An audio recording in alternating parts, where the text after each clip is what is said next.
The Queens of Spice podcast is created for adult audiences only. Our show contains cursing, vulgar content, dark humor, descriptions of sexual acts and desires, and is not suitable for listeners under the age of 18. Some episodes also contain themes which may be triggering for listeners. Please take care of yourself. Rachel's got a thing. And and that thing is dragons shoving cocks in people's mouths.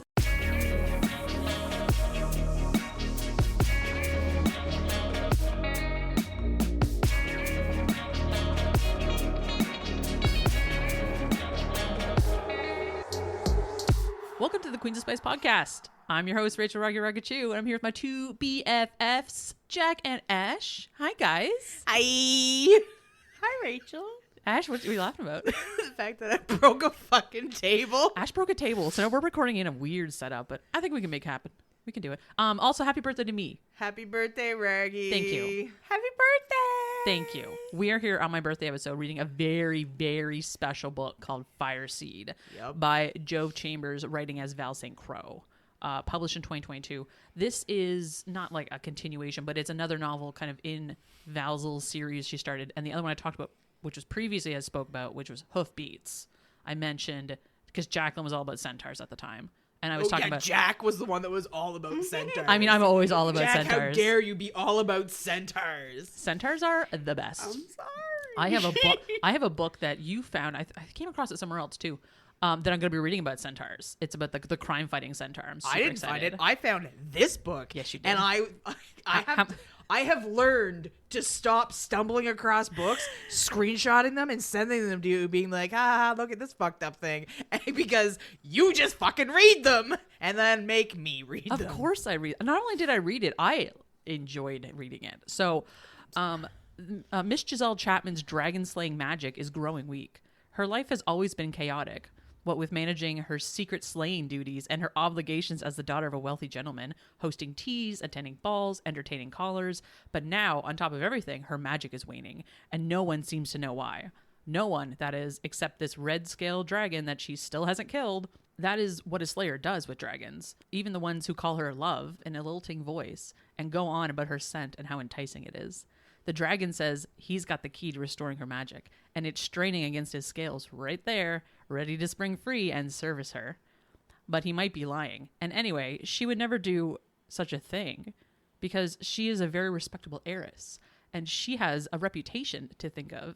And girls like her don't. Well, he's a monster with teeth and claws. He's her enemy, and she kills his kind. They hate each other. Besides, he's enormous. It wouldn't even work, would it? Jacqueline, what you need to know is Rachel has an undiscovered kink of cum feeding. I was going to say I'm a size queen, so I mean, that's not undiscovered. I feel like we've discovered that over the past No. week. Yeah. When we talked about the centaur book, well, it comes up again in this one, which is why I'm saying it's a thing that Rachel apparently has, because now we've come across it twice. Okay, what I'm going to say is that... What are you going to say, Rachel? How are you going to justify this? If you let me start and finish. I think I'll say that this is coincidental on the cum feeding, insofar that hear me out. One, I like centaurs, and typically cum feeding with centaurs is not a thing. It was just happened to be in that book, and in this instance, It was just a little bonus. It was just a bonus, Ashton. It was a bonus, and that's what it was. And in this book, I wanted a warrior lady fucking a dragon, and so just coincidentally, she needs to eat Fireseed in order to contain her magic from exploding out of her. Coincidentally, you're really into it, meaning kink unlocked. So I don't know if you know Splat. this. But Roland Firetongue, the red skull dragon in this, his jizz tastes like cinnamon to her. Only because she's got the thing inside her. like and, cinnamon hearts. Yes. Like Fireball. It's like She should try mixing it with root beer. guzzling his cum is like Fireball. Like, yeah, exactly. And I don't know if you know, but what one do of I know? my favorite flavors is cinnamon. I know that. I'm well aware. I just had a pumpkin spice latte too. It was delicious. I'm well aware, which is why I say undiscovered kink, because this is all the things. Like, the minute he was like, oh, I know, and like curls himself around her and like shoves his cock in her mouth, I was like, Rachel's got a thing. And and that thing is dragons shoving cocks in people's mouths. no, it's just Wait. What's up? You told her about this book. I didn't know anything about the book aside from the fucking cover. I saw it and was like, ha ha ha. There was like a 3-sentence synopsis.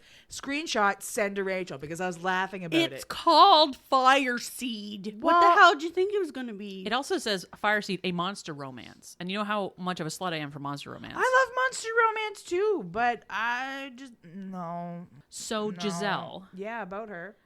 she Horny bitch. Well, okay, but she is and she's Cinnamony not. bitch? Cinnamony bitch. Cinnamony bitch. So Gissele had a demon put in her, A succubus. a dragon succubus specifically, by the League of Gentlemen. League Assholes. of Gentlemen Assholes. The assholes are silent. I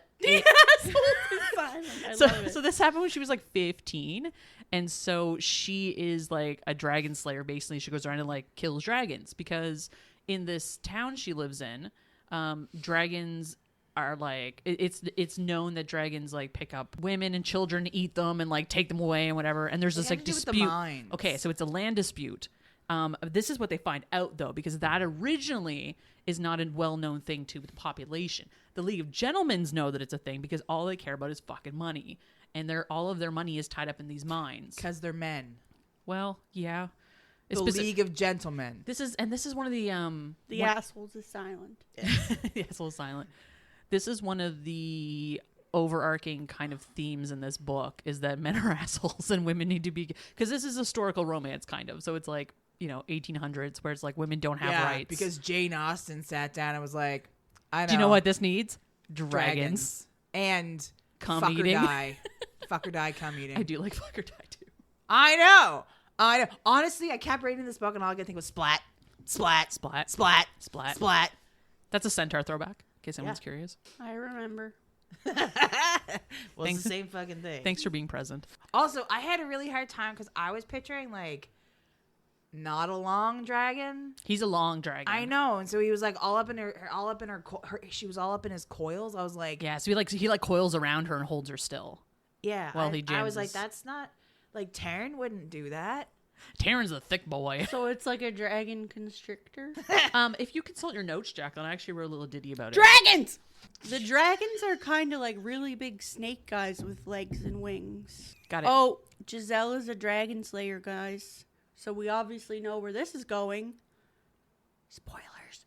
She fucks a dragon. A lot. Happy birthday to me! That's me. Rargie. It's me. I wrote the Oh, notes. happy birthday, Rargie. Thank you. I always write the notes from my perspective you're too, a little Jacqueline. late on that one. Also, do you like your coloring sheet? It's one of my favorite. Y'all, this is the best coloring sheet yet. I did it for myself even, so there's that. It's a birthday cake, and it has a huge Bad dragon on the top. bag dragon on the top.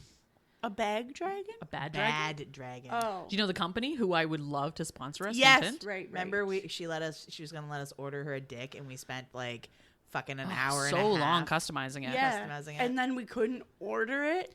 Yeah, they do. And I'm still waiting for the email to say it's ready. They do this thing where they have inventory, and so they push their inventory, and that's where you have to order from. I learned. Yeah. It's a Well, thing. if they made bigger dicks, then we'd be able to order from that inventory. Man, it's very funny because the XLs are like 18 inches, which is insane. But I mean, it's mostly an art piece at that point. Is it though? I mean, I'll take that challenge. The one that we were making was way more than an art piece. Yeah. It was was like- like it was the Mona Lisa. I of was fucking trying to dragon convince dongs. them to use the Mario question mark block pattern for We did For this consider that. yeah. I would have. Yeah. You would have fucked it. It's not like you were looking at it while it was inside of you. I mean, I don't want to see it. It's not like you're staring between your legs as you mount the thing. Probably not. No. The biggest thing is if it's like solid to whatever you're fucking. Yeah. Yeah. Also, like, I don't know if you know this. I'm really blind, so I can't see shit anyway. Typically, Do you not wear your glasses when you masturbate? depends on the situation. That's fair. I mean, yeah, I guess. I guess I don't take my glasses off much at all. Oh, I mean, when I'm sleeping, I do. So it's like if I roll over in the morning, I'm like, hey, it's time. Then I'm not wearing glasses. Hey, vagina, how you doing? I guess it's because I fall asleep with my glasses on. Oh God, why? That is the worst That- thing that gives can me ever nightmare. happen. Oh, I mean, it's not that bad for me. Oh, it's terrible. I bury my face in a pillow when I sleep, so like I can't. Like that would Yeah. just destroy my face. Yeah. Bear- Like break my nose and my glasses. 100% same. Oh, And it yeah. would probably be in my ear too. Just Yeah. somehow. And then also my cats would try to eat my glasses when I'm sleeping, and I can't have that. They're expensive.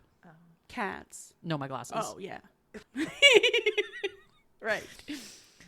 Anyways, this coloring sheet is it for this? That is for this book. Correct. Well, Okay. what other book would it be for? It's Well, okay. I don't know. So the Sometimes connection- we get multiple coloring sheets, and I get confused.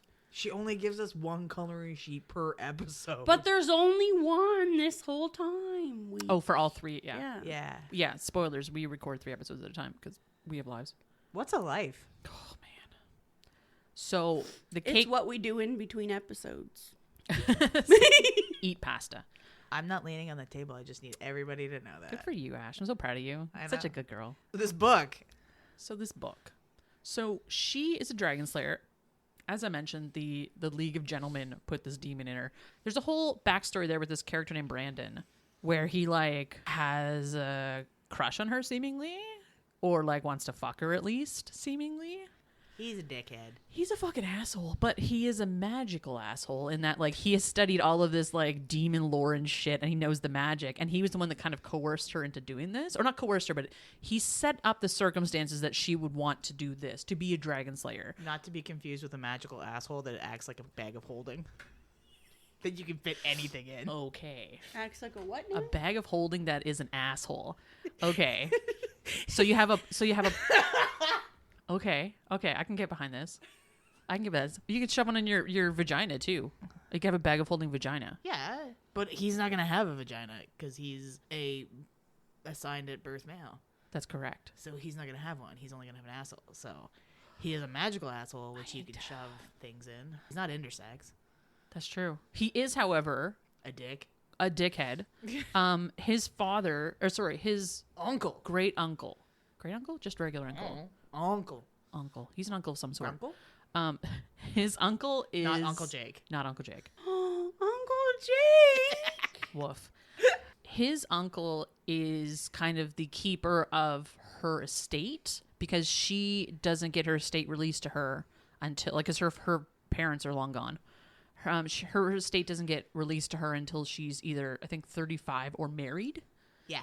And so that's 35. Yeah, I remember thinking that was a bit old. 'Cause, It was. I mean, Screw if this is- you, Jane Austen. If this is like a period I drama, don't know if you, Jack, did you know? Okay. So I don't know if you knew this, but Jove Chambers, she writes Jane Austen fan fiction under the name Valerie Lennox. So like the lady who wrote this actually writes Jane Austen fan fiction.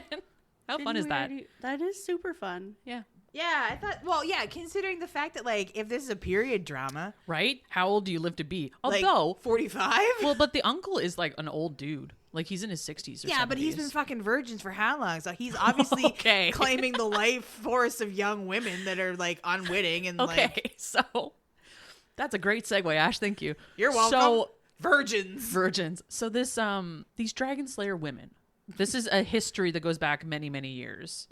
And there have been a number of Dragon Slayer ladies over the years. And what happens is that after a number of years, their magic starts to deteriorate because the succubus that's inside of them is like insatiable.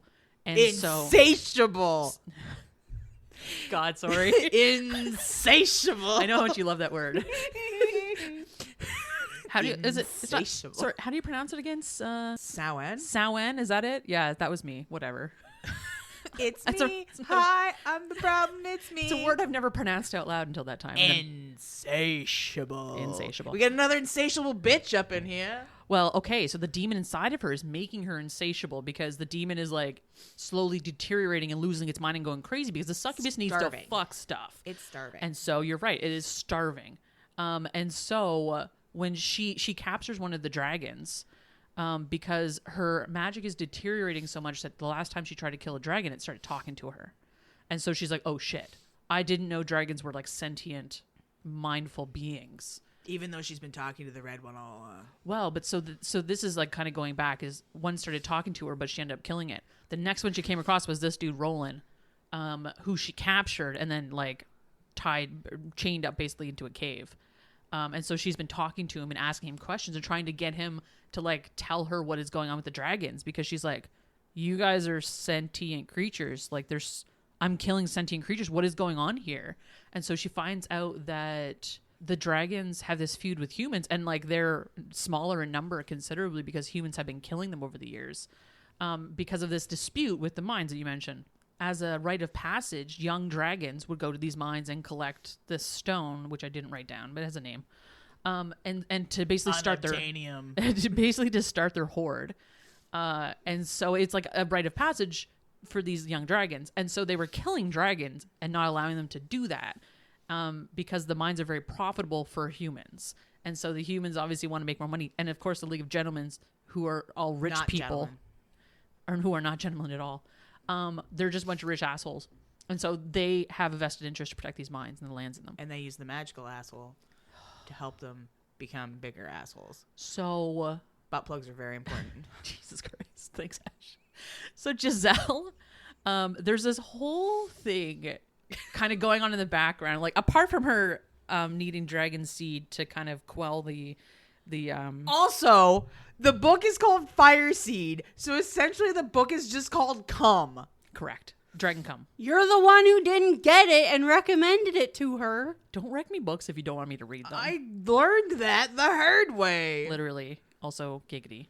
Giggity. So apart from the whole, like, she needs to eat dragon cum in order to quell the demon or absorb dragon cum. She just needs to have it. And at Yes. one point she's like, just rub it on my skin. I don't care. I'll use that shit as a lotion. Protein's good. Yeah, and I mean, there's like varying degrees of it, because she calls it like she refers to it as like a buzzing in her head that like keeps going and doesn't shut up until she absorbs dragon seed of Kind some of sort. like your Heat pump. Oh, the heat pump. The It was, chirping it heat was pump. chirping. It had birds inside of it, but Jacqueline they're dead killed now. them though. She just turned it off. Fun fact. First I turned it on. No. God. No birds were murdered in the making of this episode. Okay, so apart from the dragon seed eating thing, she has a BFF named Darby. All of these books have weird people names. Giselle, Anna, Alfred, Brandon. I guess Lavinia is kind Arthur. of weird. Yeah, Lavinia's a little weird. Atticus. Normal name. Atticus is the dragon though. That's badass. He's a dragon guy. So she has a BFF named Darby, who's been friends with since the dawn of time. And he is the title Lord Farthington for the lands that he He's not owns. like other boys. He's not like other boys. He's gay. That's it. Not other boys. So He's very into his valet. oh my God, his valet. Okay, so he's in. This is okay. This is like a big ass love triangle, love rhombus. I don't know what the hell it is. Rhombus. I love D20. And there are so many sides to this. I wrote down a lovely quote that was like, your husband's lover's wife partner is a unicorn. And it's one of my favorite. So basically we have a dragon. The dragon is Roland. Roland is with Gissele. And Gissele is going to marry Darby.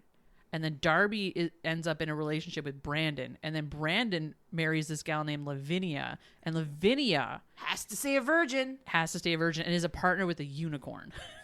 So that's the overarching love rhombus that is this book. Did you hear any and understand any of that? Yes. Basically, she's marrying her best friend Darby so she can get her money. Nailed it. Yeah. You got it. Darby is getting plowed by Brandon. Who's married to the virgin girl who's with a unicorn. See, Jack got it right off the Very bat. easy. Good for you.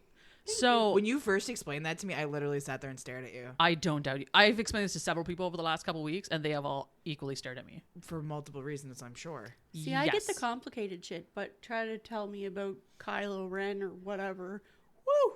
No, thank you. And the reason that she and Darby end up together is because They're childhood besties. well, they're childhood besties, but like her reputation gets like destroyed throughout this entire process because one, she like is going around slaying dragons, and then two, she's now fucking a dragon because she needs dragon seed, and then three, she goes on these escapades unchaperoned because this is proper society. Well, and she's been in Darby's house by herself several times and been seen with Darby several times, and she's with Darby a lot. And people are like, ooh, are you guys getting married? And they're both like, no. And they're like, maybe. I don't know. Darby likes dick. Well, but at the same time, though, Darby's always like, yeah, we're going to get married. And she's like, no, we're not.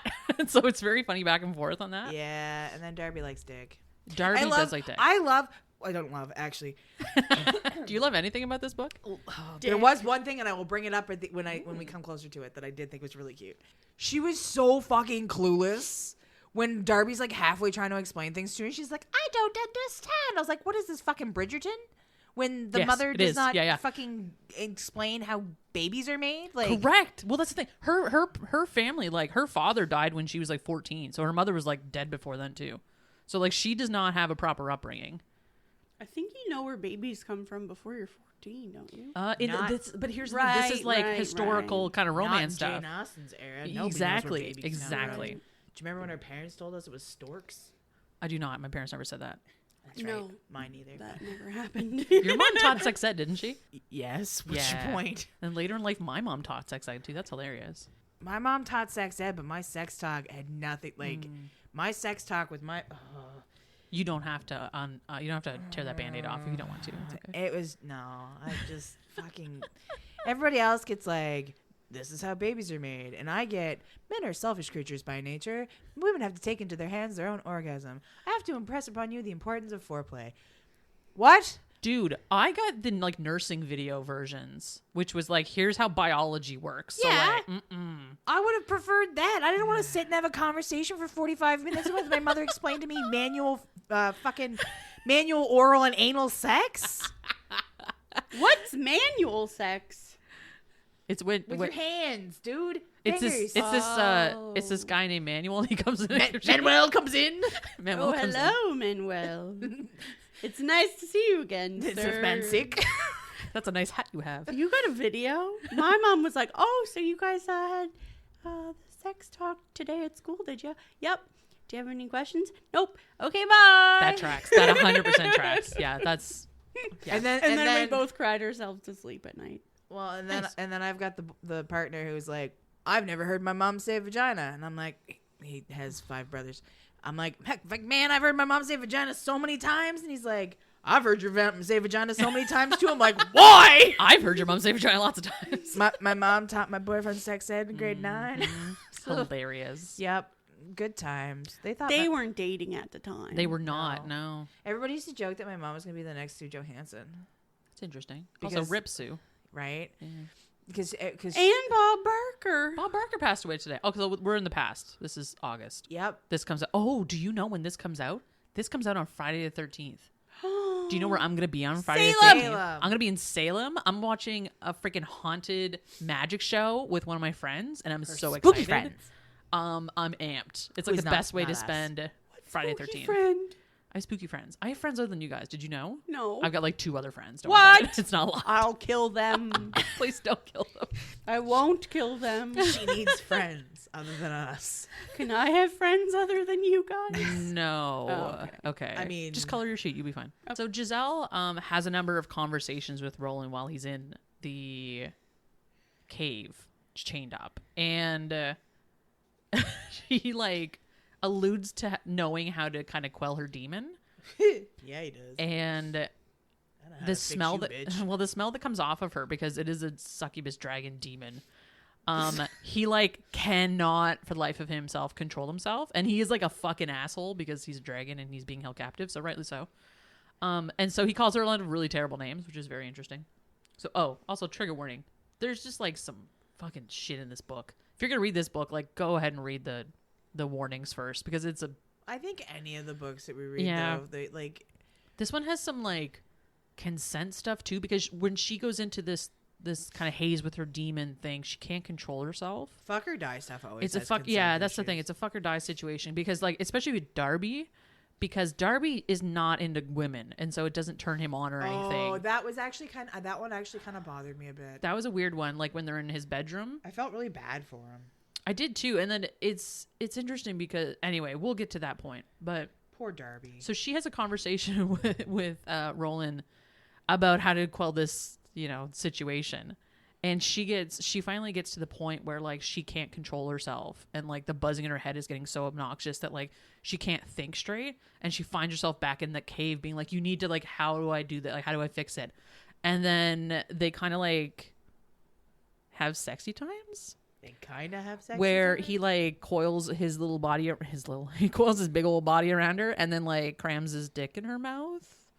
and she swallows his seed, and all of a sudden the buzzing goes away. And she's like, oh shit, this is what I need. And so you can imagine Fireseed. So you can kind of imagine how that kind of progresses.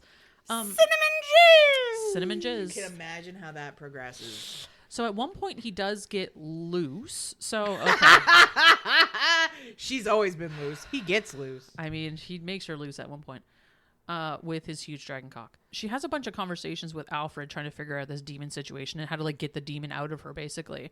Yeah, because she wants to get the D in her. Well, I mean, there's a whole variety of things she wants, but it's basically like eating her alive. And so she's like, I gotta like sort this shit out. And he's like, yeah, there's nothing we can do. And she's like, are you kidding me?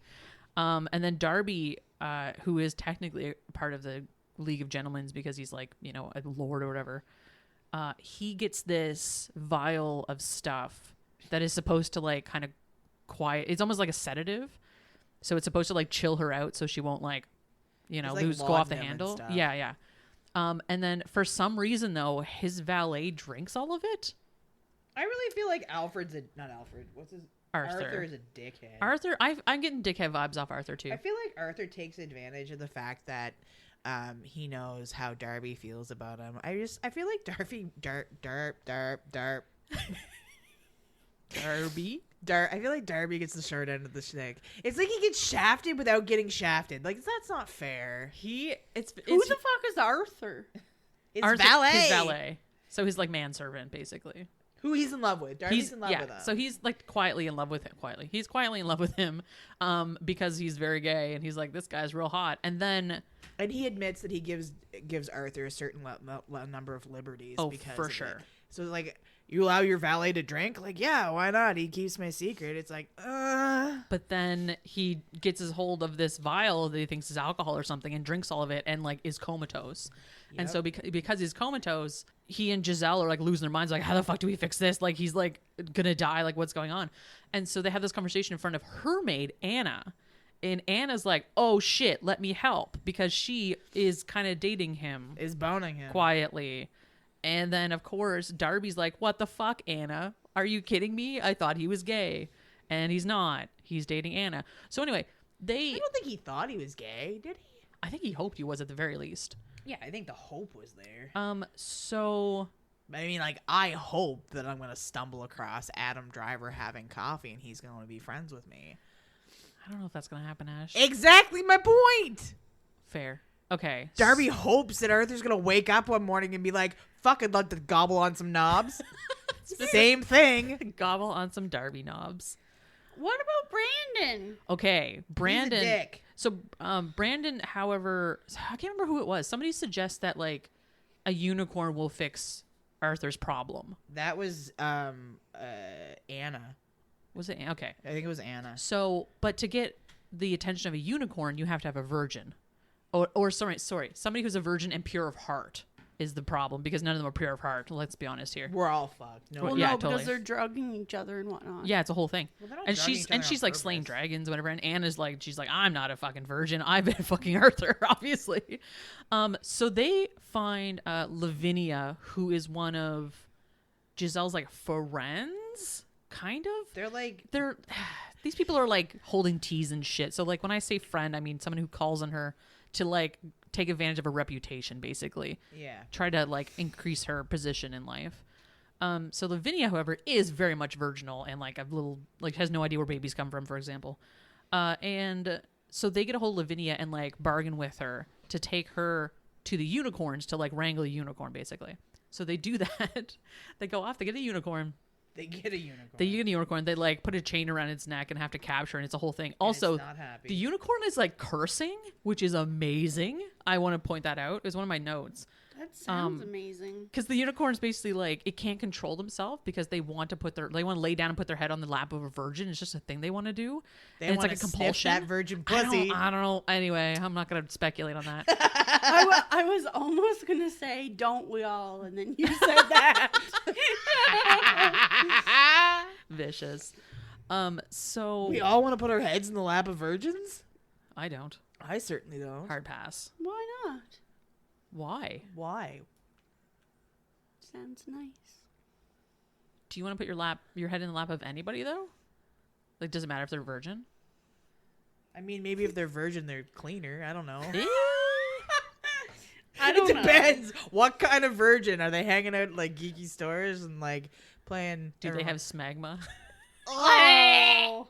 Anyways. You went and took that and ran with it. Is there a reason they're a virgin? Well, they're not neckbeards. So they get this unicorn. The unicorn heals Arthur.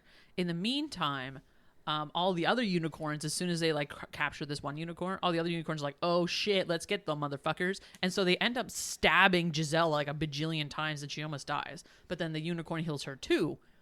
And so she knows at this point that the unicorn cannot heal her demon bullshit that's going on. So that's like number one. Cannot solve that problem. I can help your leg. I cannot help your horny. Yeah. So she is like running out of options here. And she ends up going to slay another dragon like later that night. But she doesn't kill she's running away from something. Anyway, somehow she comes across this other dragon. Oh, the green dragon. The green dragon. And he's all like, hey. Because she has this, I forgot to mention, she has this croon. That's her power. Yeah, so it's an ability she has to like, and it's basically a mating call for dragons. And what it does is it turns them insatiable and makes them want to fuck her. Insatiable. It's like, when you say croon, it makes me think of fucking Frank Sinatra. It's Oh, like yeah. Frank Sinatra, dragons, and horny. That's a thought. I love everything about that. Okay. Singing in the rain. So she sings in the rain, and this dragon comes and tries to fuck and wants to fuck her and like take her home. But he's like, hey, you smell like another dragon. Why do you smell like another dragon? She's like, probably because of Roland or something. And he's like, well, he's not here though, so I'm going to you can be mine. You'll be my prize, and I'll take you home. And she's like, no, I don't think so. So I'm no prize. I'm no one's prize. And so she goes back to Roland and I belong to no man or right? dragon. And tells him about this, and he's like, excuse me, let me the fuck out, because if that dragon comes by, he's gonna like kill me. It's gonna be terrible and badness and awful. Anyway, a bunch of stuff happens. There's a lot of day-to-day stuff in here that I'm gonna skip over, but basically they get to a point where she's insatiable. well, she goes and they go and confront Brandon because Alfred, because Alfred is like, I don't know how to get this demon out of you, like no one knows how. I gave Darby that like the stuff, and it obviously didn't work. And ask Bruce Wayne. So he's like, well, go talk to Brandon, because Brandon knows all this shit, and it was his fault that you have this demon in you anyway, so maybe he knows how to undo it. Brandon, however, is a cunt. And he's like, no, but you're gonna fucking marry me because you want to fuck me, don't you? Because this is what they do with all the Dragon Slayer ladies. Speaking of neckbeards. Oh my god. So when the Dragon Slayers get to the point of where the match is going to consume them, they get insatiable, like I mentioned, and they want to fuck everything that moves. And so historically, they would go around to the freaking League of Gentlemen and like they'd have big orgies with the Dragon Slayer ladies, which was like not great. That's what we would call non-con. But Brandon was like, hey, you can just fuck me. Like, that's fine. You can just fuck me just one, and then it's no big deal. And she's like, no, you're a fucking piece of shit, and you were an asshole to us growing up, and you're terrible, and nobody likes you, and this is your fault. I love how when she talked to Alfred about it, too, he's like, well, I found it distasteful, so I didn't participate in it. And after a while, and it's like, it's so... You still watched it happen. This is like... I wrote down the note. Tradition is peer pressure from dead people. Because a lot of this is all traditional shit that's like, oh, we've always done it this way, so let's keep doing it this way. And that's like kind of the theme of the book of like, maybe don't do it the way you've always done it, because the way you always did it is not working. That's a theme for the world. It is interesting. And social commentary. Yeah. So while she's like having it out and can't function or anything, Brandon like sneaks off to the cave that she'd been going to and releases Roland. He releases Roland, and Roland like goes off and whatever. But then so she comes and like confronts Brandon about it, and Brandon like chases her down and like tries to attack her and capture her and all this shit. And so she like fights him off with her sword and whatever. And then fucking Roland comes back up and snatches her off and takes her off to his lair. Oh yeah, I forgot because about this that is part. his prize. Right. And he like cannot control himself around her because she's got this demon in her that's like losing control. Another thing I didn't like. What's that? Is how he kept calling her a slut. Oh my god, he called the language. Yeah. He called her a slut so much. Or like a whore. I can't remember which one it was, but I was like, sir. It's such a degradation. Yeah. But then he calls her a bitch whore or something like that. Like there's a lot of that. Yeah, bitch slut, a bitch whore. Like there's so much of that kind of language. No, I don't like it. That's fair. You don't have to. Good. Do you like it? It's all right. Here's the thing. You want to be called daddy's dirty little whore, though. Oh yeah, that's fine. In the proper context, that's okay. Yeah, no thanks. Yeah, that's fine. As long as called a good girl. As long as daddy's there, it's all that matters. Daddy'll make it better. Jesus, I want to teach you how to drive stick. What? It was one of my favorite things Jack ever said. It was from the Father's Day episode. So he takes her off to his lair, and he basically keeps her captive. But she's like, "What am I gonna do? Like, we're in a lair, we're on top of this huge mountain in a house, and they get cock blocked by a bunch of other dragons." So obviously, we're getting into the proximity thing here, where like they're gonna rail. He has a really cool house. It's literally a house on top of this big mountain thing, and he's got like it's a house. I think it's a castle. You're right. He's got a really cool house. It's just a little shack on top of a mountain. It's just him in his little shack that could set on fire. So do you remember one of the big character development plots for Roland is that he reads? And he reads like romance novels that are written by humans.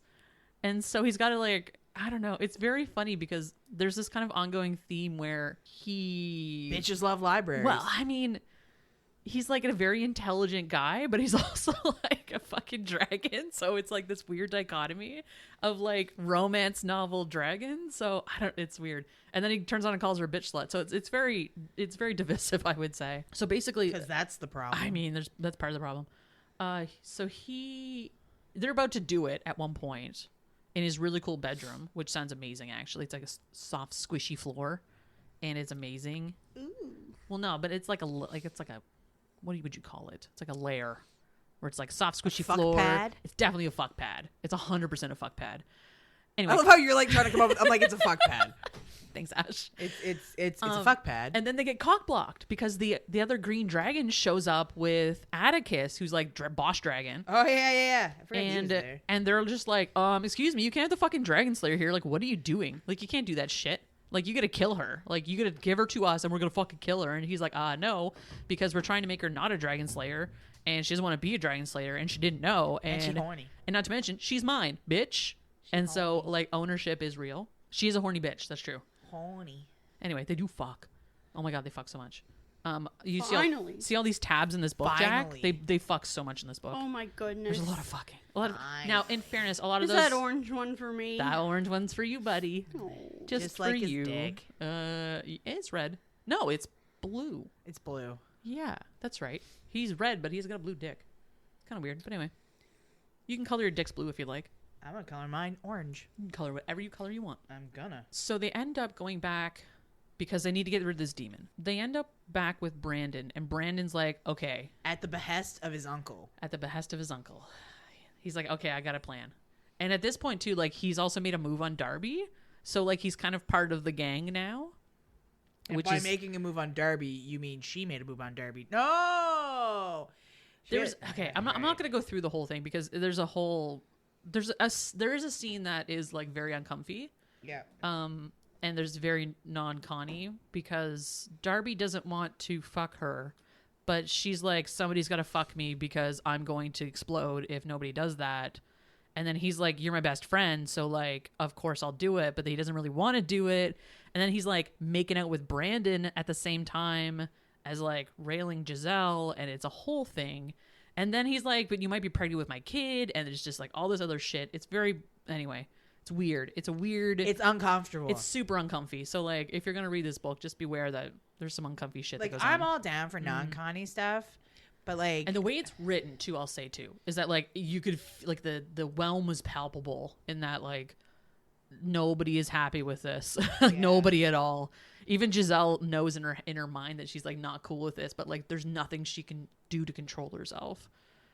So I feel like Darby gets a shaft so often in a way that he doesn't deserve the shaft. Oh, totally. And he's such a good friend, and like he legitimately loves Gissele. Like they're BFFs.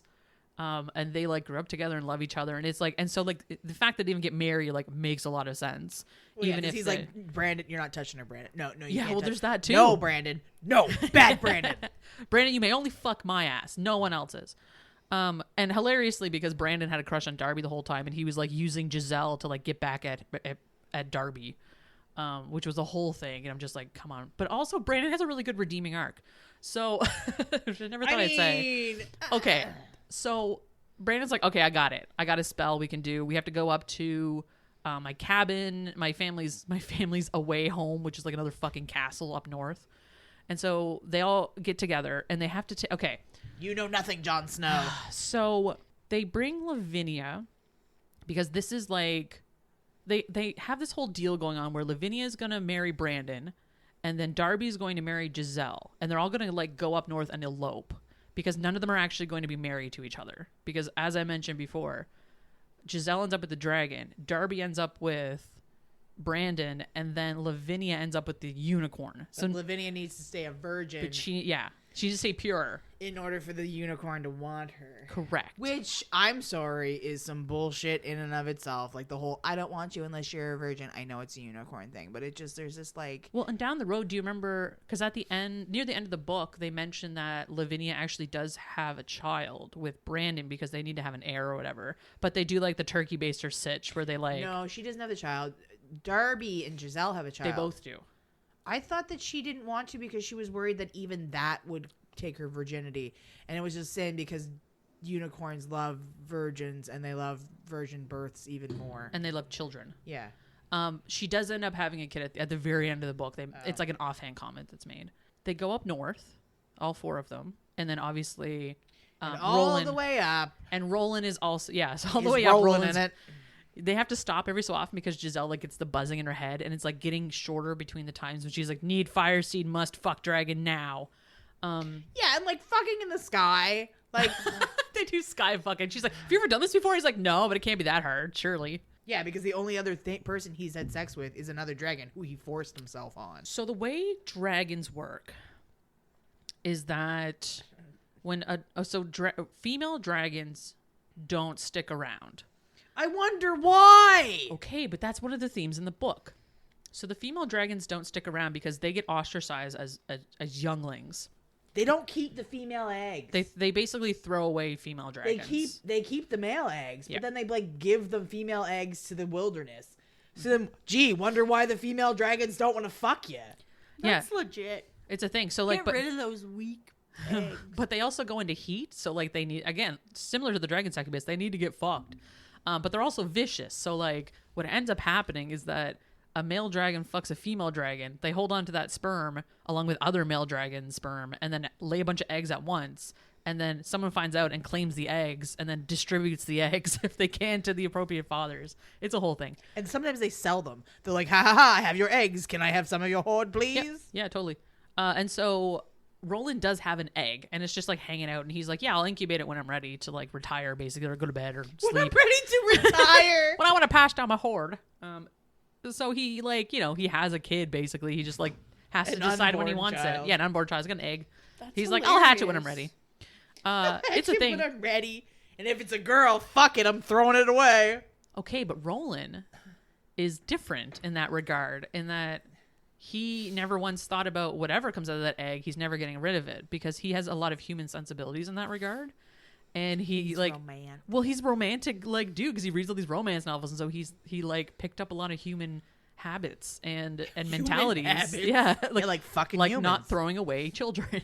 So they go up north, and Roland is really having a hard time now because every time he has to like give her Fireseed, it's like draining it's draining his life force basically, and so it gets harder and harder to do, and like it hurts him. Yeah. And so they finally get up north, and they do the ritual. It has to be like a certain time of day, like I think they do it at noon or something. Because it's like, again, it's the magic stuff where it's like the veil is weaker in this location and it's weaker at this time and it's easier to do. Anyway. Oh yeah, FYI, I cut off my arm. Hope nobody needed that. So Brandon, in order to do this ritual, what he did was he chopped off his hand and summoned a creature. And the creature came to eat his hand, and then it sucked the demon out at the same time and then banished both of them. So basically he pulls the demon out of Gissele and then she's fine. She does, however, have this like weird conscious issue where she's like, I don't know if I'm attracted to Roland anymore because he doesn't smell the same. He doesn't taste the same. And he's a monster. And she has this like visceral reaction to him now because they're like, when she had the demon in her, they were almost like the same breed. And now she's like, oh, he's actually monstrous. And it's like settling into her brain hole that he is a creature and she is a person. And so there's this kind of back and forth thing too, where Roland as well is like very sensitive to that. And he's like, you need some time. You need some time to sort this shit out. I'm leaving. And then he leaves, just gone. Poof, gone. And so they go back to the city, or they get summoned back to the city, if you remember. Boys are so sensitive sometimes. Dragons are so sensitive. God. Ugh. Bucket nuts, Jesus. So they get summoned back to the city because there's like a troll attack. Is it troll or giants? Or ogre? Troll. It's troll. Troll. There's a troll attack on the town. And she's like, what the fuck? So they go off Anna, god damn it. Spoilers. So they go off to... But they were told that. They were told it was Anna. I know. I didn't tell anyone yet. Oh. Sorry, guys. I jumped the gun before Rachel had an opportunity to tell you that Anna summoned a horde of trolls. God, you ruined it. Okay, so they go off to a blacksmith and all get married, as was their plan. So they elope. Yeah, and then then they needed to be married before they went back. That's right. And then Brandon like summons some demon dogs to carry the carriage back, like post haste. Yeah, because Roland's gone. Because Roland takes off. And so they like get back to town in like a day, basically, within the day. And there's like these trolls trying to take out the League of Gentlemen. Surprise. Yeah, well, if they weren't such dickheads, they probably wouldn't have an issue. Nailed it. And so it turns out that Anna, oh my god, Anna had summoned these trolls using magic because her sister was one of the previous slayers. And so she wanted to destroy the League of Gentlemen. And Arthur had tried to stop her and talk her down, obviously, but that wasn't going to fly. Because Arthur and Anna were originally going to go with them, but she's like, I can't marry Arthur. They're like, why? Don't you love him? That's not the problem. I just can't marry him. And then this is why, surprise. Gissele talks her down in that they're going to never make any slayers anymore. And so she talks to the League of Gentlemen and make this deal with them that they're not going to make any slayers, and then they're also going to make a deal with the dragons. Otherwise, she's going to let the trolls in and they're going to fucking kill them all. So the deal they make with the dragons is that the dragons get the mines to a certain point, and then the humans get the mines for the rest of the point. Makes sense. Some river thing. Yeah, and Atticus actually like authorized her to make this kind of deal. And so it all works out in that regard. So no more slayers, dragons are never going to be a problem again, and everyone's married off. So here we are at our happy ending.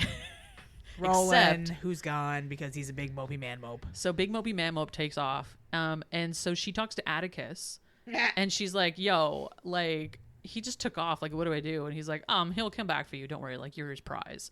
Like, obviously he'll come back. And she's like, yeah, but what if he doesn't? He's like, okay, cool. If he doesn't come back within a week, I'll come pick you up and drive you over to his place because he lives in the middle. He's going to roll up and take her there. He's going to roll up in his Bentley and then drive her over to Roland's. In the middle of the fucking cave somewhere. Sorry, in the middle of a mountain somewhere. Where they have to fly to get there. Flying Bentley. Flying Atticus Bentley. So a week goes by and Roland doesn't come back. So Atticus brings her up to his place, drops her off, and then Roland comes out and he's like, what the fuck is this fucking shit? And Atticus is like, peace, I'm out of here. I'm not getting in the middle of your shit. And so they have their whole thing. They get back together.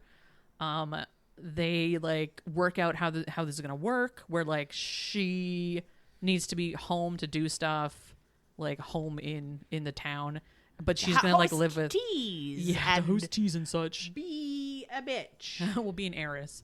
That too. And so it works out that like basically all 6 of them become this big family. It's a polycule. Yeah, basically, except there's no one. Yeah. More or less. It's a weird one. Because Dragon and Gissele. Roland? And then, yeah. Roland. Jesus. Thanks, Ash. Lavinia ends up with her unicorn, BFF. Her and Brandon are married. They do end up having a kid at one point way down the road. Darby and Brandon are together, but Darby and Gissele end up having a kid through artificial insemination. Same. Turkey baster, because this is ye olde days. And then do you remember? I do, yes. I used to joke around that Rachel's mom was gonna pay me to turkey baste to her so she would end up having a kid because Rachel's mom wanted grandkids. And I didn't, so yep. Funny how that works. Who's winning? I am. Rachel, obviously. I win this game with consent. Yeah, I gotta listen to that apparently. So Roland ends up hatching his egg too. And he has a daughter.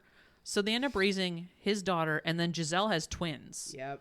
And so they end up with like, I think a girl and a boy from the twins, and then Roland's daughter, who's a dragon. And so they like raise all of them together in this house. And Atticus is like, no, and Roland's like, no. And Roland's like, go fuck yourself. I'll do what I like because dragons. And that's the summation of the entire book. That's the name of the podcast right there. Because dragons. Because dragons. Yeah. And jizz. So Jack, Mm-hmm. I have something very special for you to read. No. I think we're just going to wrap it up. It's Rachel's birthday. You have to read it. You have to read it. It's my birthday. I was still buzzing, but I couldn't ask Roland for any more help. Not after everything I'd already put him through. You're going to destroy me, you know that? His voice was soft. I don't mean to, I said. He laughed, and this was soft too. I want to see you. I'm right here. Come here, turn around. I was obeying him. I got up and came over and turned my back to him. Why am I doing this? One of his claws hooked into the back of my dress, and he cut right through it. I gasped. Roland, is this not welcome? Your scent says otherwise. I didn't answer. He cut through the laces on my corset, turned back around. I obeyed again, and his tail and his hands were working together to peel the bodice of my dress away, bearing me from the waist up to him. He looked me over, sighing. Such pretty things, so round, soft. His tail curved around one of my breasts. Dragons don't have anything like teats. I recoiled from the word, but the buzzing within me swarmed. His hand spanned the other one. His claw scraped over my nipple. I let out a little yelp. Delicate little Delicate little globes of flesh, he murmured. Positively ridiculous. On some species, they swell when they're being used to feed young, but in yours, they always stick out like that, serving no purpose whatsoever. None at all except excitement. His tongue darted out, vibrating, the forks of it. He tasted air, and then his tongue retreated. I was buzzing all over. Why are you enticed? If dragons don't have these, why do you want them? No idea, he muttered, and then he was rubbing his face against my breasts. I sighed, throwing my head back because it was nice. He was warm. His scales were smooth, and they felt nice against my sensitive skin. Are you scenting me again? He chuckled knowingly. Am I your prize now? He let out a labored breath, his forked tongue tasting one of my nipples. I gasped at that burst of sweet, wet pleasure. My nipple hardened. He licked it again, dragging his tongue against it, wrapping it around. I writhed. Oh, please. You want Fireseed, don't you then? I groaned. Here.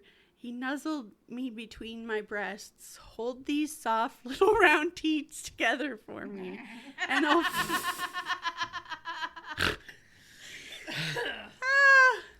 hold these soft little round teats together for me, and I'll fuck you right here. What? What was he talking about? Grab them, slut, he said. I don't think I want you to call me that, I said. Oh?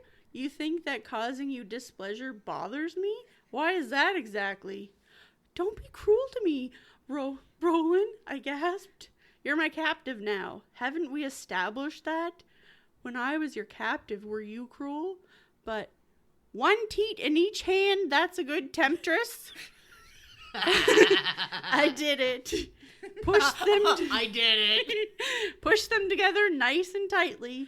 I did that too, as if my hands were a particularly forceful corset, holding my breasts up and pressing them against each other. Good, he sighed, and he was coiling around me again, and his cock, where had that come from? It was hard and thick and blue and pulsing. It was right in front of my face, and there was a little bit of his seed leaking out of the tip of it, and I couldn't resist leaning out to capture it with my mouth, running my tongue over him, tasting him. He let out a loud sigh. I moaned. He tasted just as delicious as before, and I found myself straining against his coils, trying to get him into my mouth. He rocked against me, helping, pushing deeper. I managed to croon around him, and it made him pulse out liquid cinnamon goodness into my mouth. I lapped at it, swallowing eagerly. He jerked, gasping, and then pulled free of my lips. I let out a cry, disappointed. Roland! He tightened his coils. This isn't for you, temptress bitch. Please, I whispered. He thrust himself between my breasts instead, and I realized why he'd had me do this, as the seed that was pouring out of his cock made a slick channel between my breasts for him to thrust between. I whimpered because it tingled where the Fireseed touched my skin. Some of it spilled down to touch my nipples, and it tingled there, and I writhed, trapped in his coils, throwing my head back. He thrust against me, sharp jerks between my breasts as I held them there for him. I could just let go, I said, out of breath. I don't have to let you do this to this part of my body. Don't you like getting teat fucked, temptress? His voice cracked. I want to taste you. My throaty voice again, threaded with need now. Please, Roland. I like it when you beg, he panted, thrusting harder. I rubbed at my tingling nipples as I held my breasts, massaging his seed into them. They were very hard. I didn't know if my nipples had ever been quite this hard. Please, please, please. He chuckled, his own voice throaty and satisfied. Desperate little human murderous whore. I groaned. His coils tightened around me, tightening around my hips and thighs. Oh, I ground against the pressure there, the delightful pressure he'd just created. Yes, that was where I needed it. I bucked my hips into his coils, letting out a series of breathy cries. Stop that. His coils tightened more. I moaned. That was even better. This isn't for you, he said, his voice tattered, thrusting harder. Please was all I could say again. I could hardly move now, but every little twitch of my hips seemed to press some inner sensitive swelling part of me against something. His coils, my own legs, I didn't know, but it felt good. It was like when I rubbed myself between my thighs, but more intense. The pressure and pleasure coming from all directions, and I shut my eyes and pinched my own nipples and went tumbling into a tingling, dark world of pleasant, tight wondrousness. Abruptly, he uncoiled. I let out another cry, this one of protest. He took the opportunity of my mouth being open to shove his cock into it. My cry went muffled, and I couldn't breathe, because he jammed himself in there, taking up every spare bit of space, but I didn't care, because I could taste him again. My tongue was covered in that sweet cinnamon spice, and he was leaking down my throat, and the buzzing went taut and good, and it burst through me like a bubble coming up from deep water. He dragged his huge cock in and out of my mouth. It stretched my lips, it hurt, and I didn't care, because the taste. And then he erupted, pumping himself into me again, and that was perfect. I swallowed and slurped, and it was leaking out of my mouth again, and I reached up to shove it in, to lick my fingers and to lick his cock, and I was wanton and eager. His seed was everything. Well, except that between my legs I was still unfinished. The buzzing was satisfied and pleased, that part of me fed, but my own body was still needy. I slapped a hand between my legs, rubbing myself through my skirts with the palm of my hand, which shouldn't have been enough, but I was so sensitive and already stimulated, and the pleasure inside me twisted, coiling up as if it was just like Roland's tightening body, and it was white hot and mind-bendingly good, and then I uncoiled with a jerk and my pelvis twitched out my release. Did you just come? Roland's tail wrapped around my wrist and yanked it away from my pelvis. I pressed my legs together, making noise but unable to speak, my mouth still full of his softening cock. Come? That was it the same thing? It must be. The little aftershocks jerking through my body now felt too similar to the way his cock pulsed his seed into me. That was what that was. That thing I did to myself when I touched myself at night. I was coming. Wow. Roland's face was level with mine, his cock still in my mouth. He was very flexible, wasn't he? This isn't for you, he said for a third time, forceful. I laughed, giving his cock one long, delicious lick from the shaft up over the tip. Wasn't it, though? Thanks for that, Jack. Wowzers. I really just wanted you to say the word teat over and over again. Oh my God, That's why teat. I picked that one. Isn't that a great word? You're Teat, silly teat. human teats. Why do you even have teats? Crazy humans. So we've come to the point in this podcast where we rate the book. I And didn't tell you the one thing that I liked about it. I mean, you can tell me that in your review. Yeah. Okay. So because it's my birthday, I want to rate this out of swords because I love swords. Okay. And I'm going to rate it out of 13 because this comes out on the 13th. So 13 swords. I'm going to go first. Obviously. Because it's my birthday. I'm going to rate this 11 swords out of 13 swords because this book has so many things I love, like dragons. Right. And it has swords. And it has badass heroines. It has dragons and swords. And And dragon swords. And It does have swords? Yeah. Okay. Yeah, she's a dragon slayer. She uses sword to fight things. Right, that makes sense. Yeah. It also has demons, which I like, and it has people fucking dragons, which I'm into. And really, it was a good book. I liked it, enjoyed it a lot. The word teat was awkward. Yes, there was a few little like weird scenes that I'm like, this is kind of strange. But Val Saintcrowe is known for that kind of thing. Right. And so I just like, it's just pure filth, and it makes me happy. So there we go. 11 out of 13. Read with caution. Beautiful. Jack, what do you think? I kind of like how they had to do the like mixy mashy mixture of people like getting married and being together just to kind of like make sure everyone was happy and like all of the things were everyone being satisfied. This is the thing. This is like a very happy ever after book because like there's 6 characters and they all just get what they want. Yeah, and it seems like those 3 little new babies are being raised by a village. Yeah, totally. Which is really important this day and age, or back in the time of Jane Austen also. So, also, my coloring sheet brings me very, very much joy. I'm so pleased. Very much joy. Is that how you would say that? It is now. A lot of joy. Brings you joy. And small and smiliness and whatnot. So, and smiliness. happy. Smiley. Ashton's making fun of me because I don't know how to say words. And it's not very nice, and it's making it hard to give my rating of 8 swords out of 11. 13, I mean.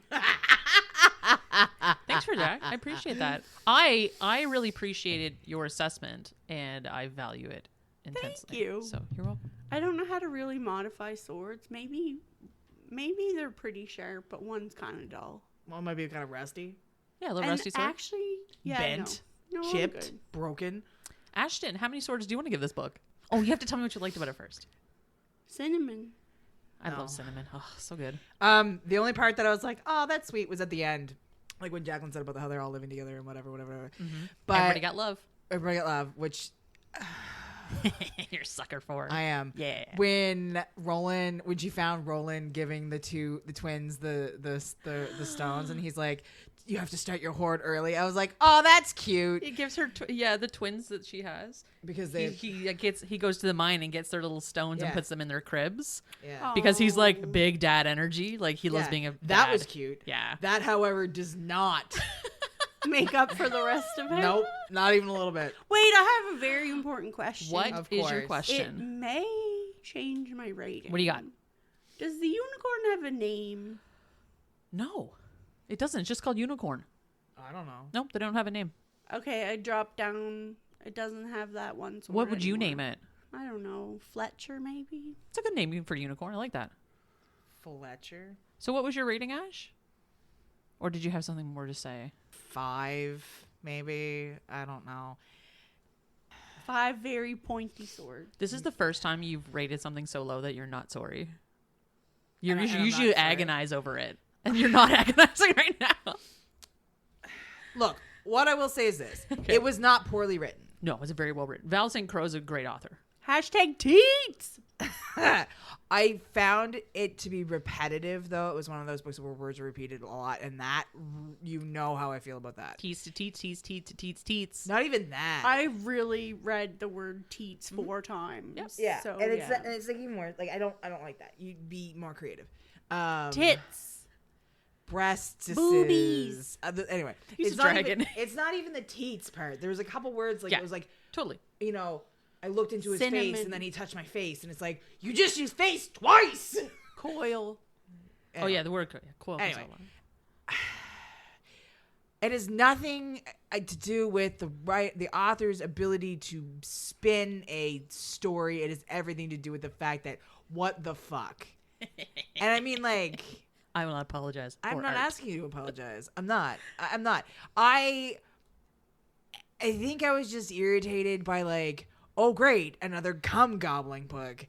Oh great, you know, what the fuck? And I did like, I don't get squicked easy. I don't.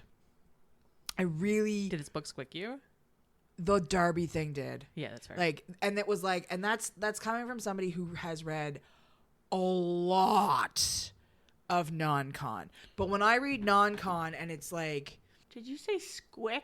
yeah, squick. There's like triggers, which is like you can't. It like triggers something, you know. And a squick is just something that makes you feel kind of like uncomfortable. So like, I will say too, they did later in the book flesh that out more.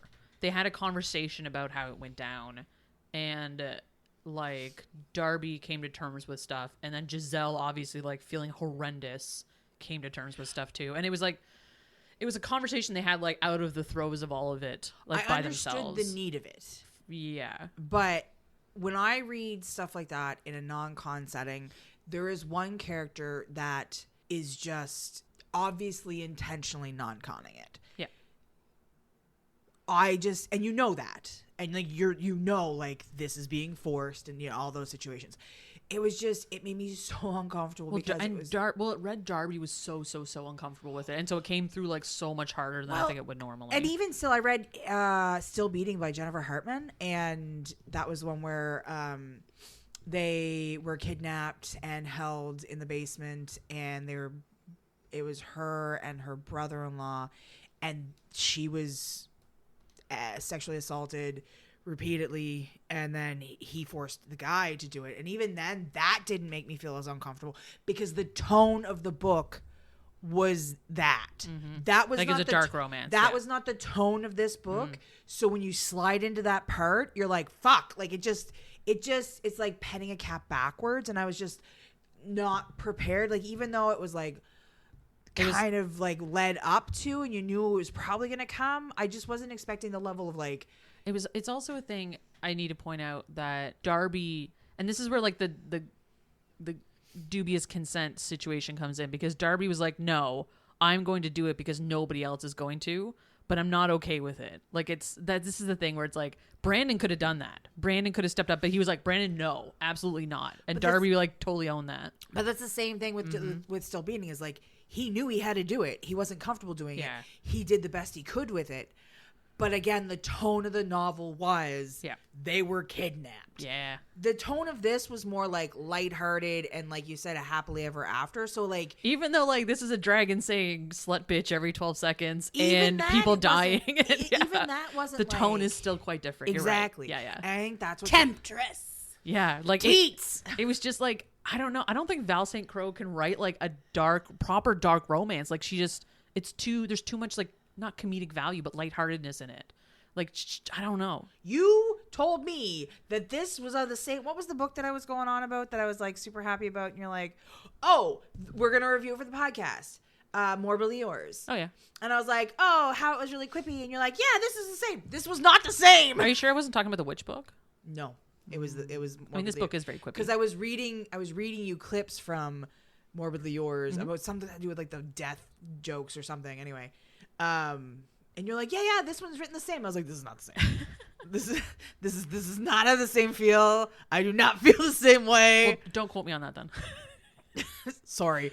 So 5 You'll out hear of about it for like 20 years. I will. So 5 out of 13. Yeah, it's not like Harry Potter either. So 5 out of 13. 5 out of 13.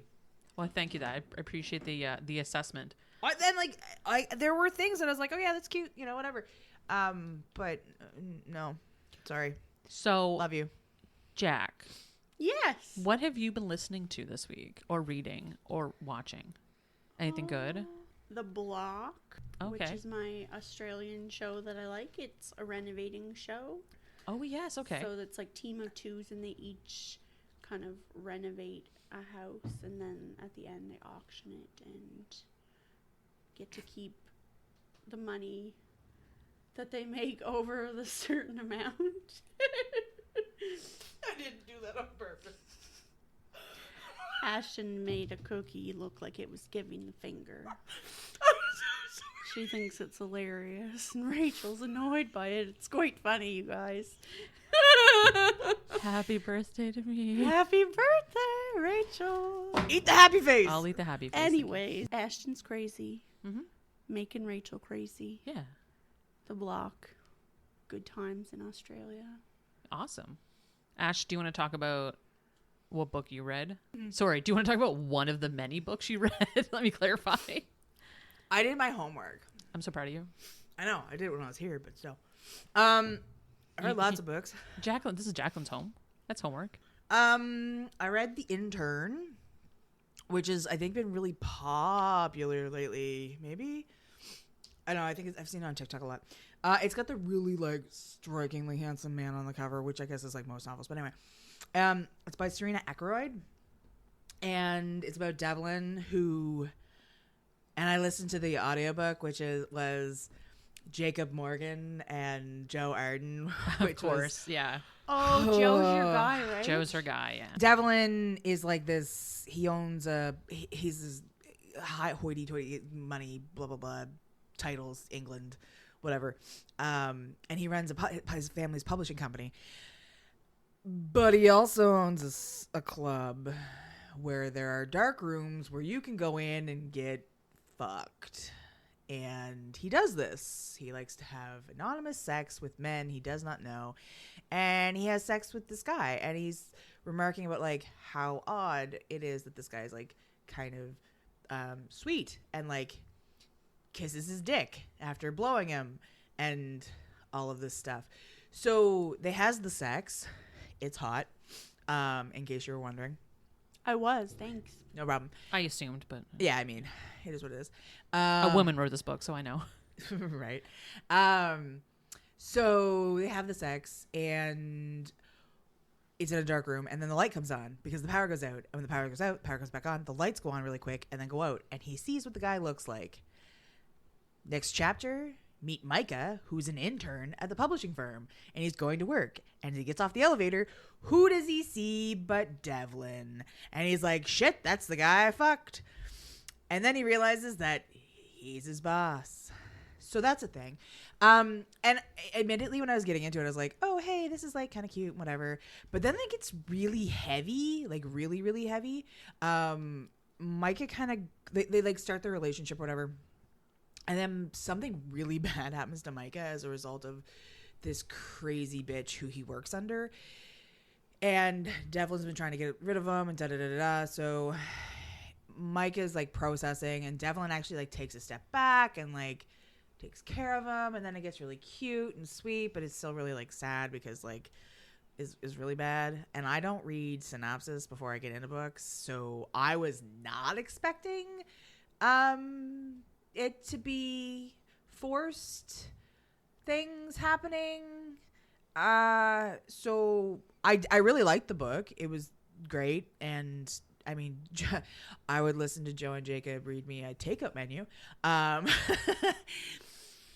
Just saying. Preferably pizza, in my opinion. I mean, Chinese food, anything really, like Italian. Yeah, like, and if they could do it in the accent, that'd be even better.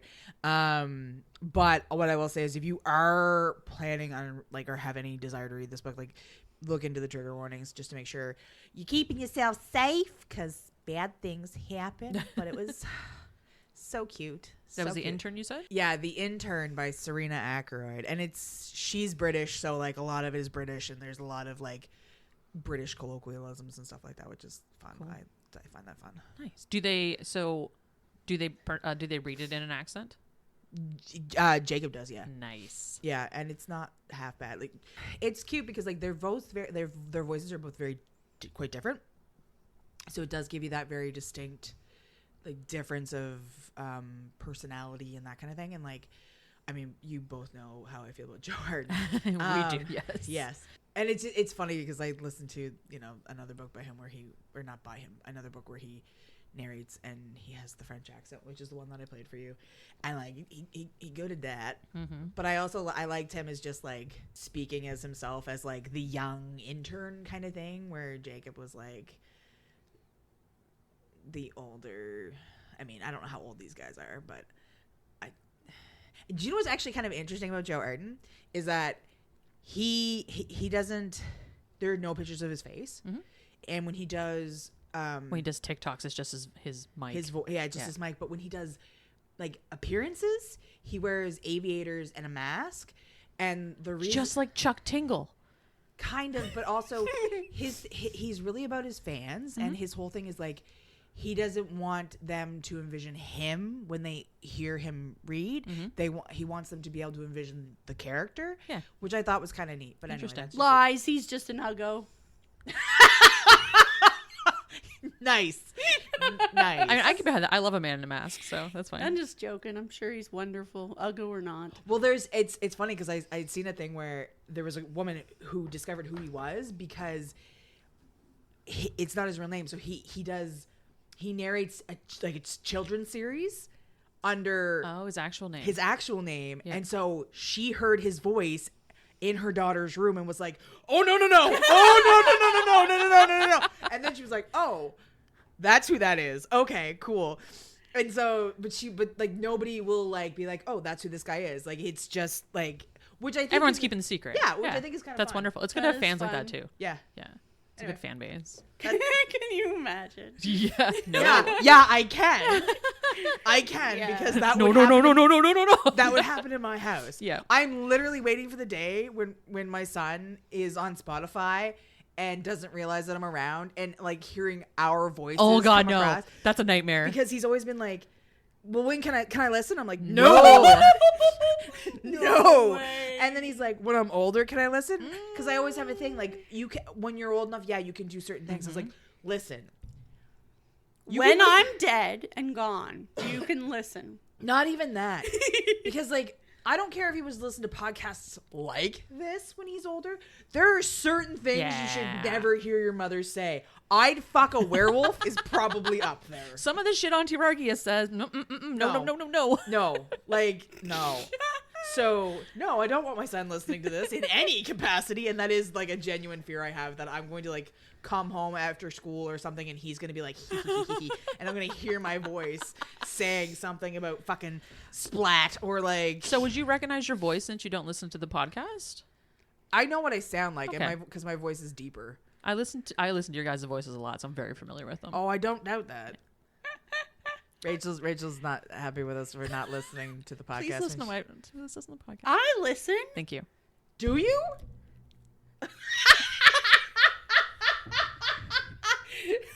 she literally just mouthed no and shook her head.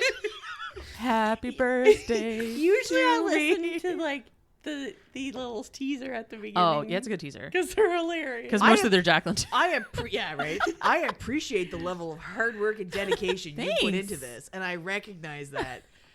I just no.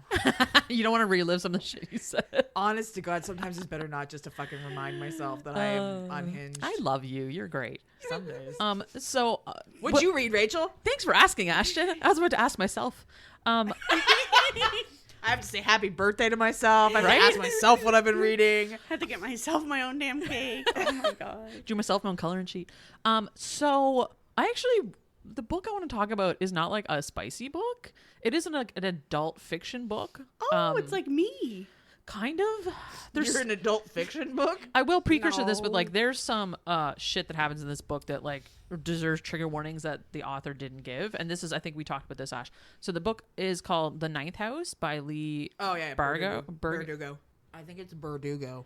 Okay, so she also wrote Shadow and Bone and Six of Crows. Shadow and Bone is a Netflix series, and Six of Crows is very well read. Everyone has kind of like gone down that and dabbled Six of in Crows it. is supposed to be better than Shadow and Bone. And Ninth House is a really good read. It's heavy, so like, and it's like you're gonna want to read the second book, which is Hellbent, right after it, which just came out a couple months ago. Have you read that yet? No, it's on my list. Okay. So Galaxy, also known as Alex Stern, is the most unlikely member of Yale's freshman class. Raised in Los Angeles hinterlands by a hippie mom, Alex dropped out of school early and into a world of shady drug dealer boyfriends, dead-end jobs, and much, much worse. By age 20, in fact, she's the sole survivor of a horrific unsolved multiple homicide.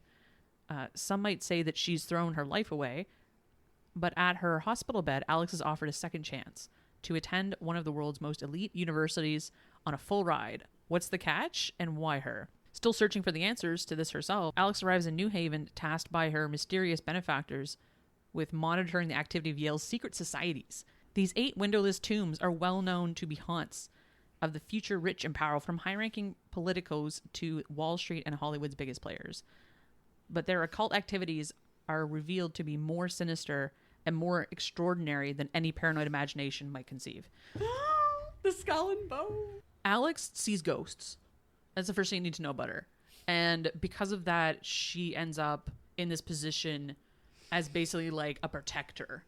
And so there's these 9 houses there's 8 houses plus they're the 9th house, and they're like the kind of regulating force is how I'll call them. And so the other houses are like, they have all these like schools of magic basically. And it's really cool because it's like all ingrained in reality, but it's like this is a very real thing that could happen. And the magics are stuff that like you could see happening in the world almost, because like they do these magic spells together to make somebody famous or like have a huge hit in the music industry, or like people to like make more money and that kind of stuff, like on the trade markets and all this shit. And like they need funding. And so there's like all this political shit in the background going on, and like people need to be like famous individuals in politics, and so they rig elections and shit like this using spells and like rituals and shit. So it's like it's really cool in that regard. And then she has a mentor basically who goes by the name of Darlington. I think his name is Daniel Arlington, and they like abbreviate the names. Anyway, her writing is also like fantastic. If you've read any of other stuff, like again, it's she has a style of writing that like, man, it's just like you need to like piece some of it together to understand almost. So it's like this little tiny puzzle as you're reading. So it's like very stimulating and engaging in that regard for me anyway. So I really, really enjoyed that part. And just like, it's just dark. It's so fucking dark. And so like, again, trigger warnings. If you're going to read this, it's like heavy drug abuse, like homicide, like imagine all like the backroom bullshit that goes on in like political spheres. Like this is what's happening. And like, there's some like non-con stuff. There's like at one point where she makes some guy eat some shit out of a toilet. Ooh. And then film it and then send it to everybody. And it's just insane. It's super, super dark. There's like a kind of a romantic thing going on, which I think is going to be fleshed out in the next book, Hellbent, which is why I picked up the series to begin with, because Hellbent came up in like our TikTok spheres of like, there's some schmexy stuff going on. I'm like, well, I better read it. Rachel picked up the first one or the second one, and she sent it. She's like, have you read this? I'm like, that's the second book. And then I was like, God damn it, I have to read the first book. I do that so often. Because I'm like, I want to read this book, and it's like, oh shit, I gotta read these other books first. Oh, damn it. I do it constantly. The book that we're going to review next time, you did the exact. I did the exact same, and I did go back and read the first book though. Yeah. So to that point, the next book is called The League of Gentlewomen Witches by India Holton, and the first book in that series is the Society of Lady Scoundrels, the Mysterious Society of Lady Scoundrels. So it's like, again, I read the second book though, and I didn't need to read the first book to understand it, but it did help. Well, it's me going like, did you know this was the second book? And I said Because yes. I have a problem with that. So I had to read the first book first and then do the second That's one. legit. Because that's the way my brain works. Unless we get into a situation like Centaur in My Valley where it's the 9th book and none of it matters. Then no, I'm not going to do that. But And none of it matters because the centaur doesn't even wear pants. So again, that was the book I was talking about was Ninth House by Lee Berdargo. Highly recommend that one if you want to give it a read. Again, trigger warnings out the arsehole, so just be careful. As I mentioned, next time we are reading The League of Gentlewomen Witches by India Holton. That is available. I picked up at my local bookstore. It's like very much popular right now. So like if you want to go grab it, it's probably there. India Holton, she has written a number of books. This is, like I said, book 2 in the series. So there might be some other ones you want to pick up too from her. And yeah, that's been my birthday episode, guys. Thanks for joining me. Sorry for not getting you cake. That's okay. I'll just go buy my own cake. We owe you cake. You owe me one cake. I'm going to make you spaghetti sauce. That is not cake, but thank you.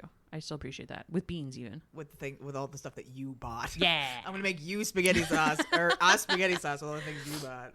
Well, thanks, guys. We'll see you guys next time on the Queens of Spice podcast. Bye. Bye. Bye, everybody. Thanks for listening to the Queens of Spice podcast. You'll find us on Instagram and Twitter at Queens of Spice. Or if you want to send us an email, you can reach us at queensofspice@gmail.com.